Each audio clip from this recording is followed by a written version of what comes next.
Pekan Olahraga Nasional ke-20 di Papua ditunda, membuat pengaruh tersendiri pada KONI Sumsel, terutama persiapan atlet yang sudah dilakukan 8 bulan terakhir.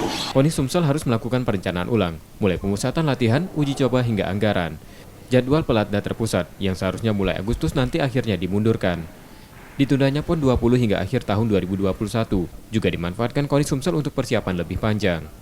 Kita coba membuat kalkulasi baru, bagaimana kita bisa mencapai target pada saat Oktober 2021, pada saat pelaksanaan PON, para atlet kita tetap pada peak performance, pada performa yang puncak, dan mereka tidak terpengaruh dengan durasi yang semakin bertambah untuk masa-masa persiapan dan latihan.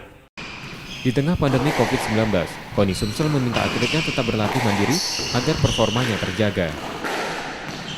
Nur Muhammad, Kompas TV, Palembang.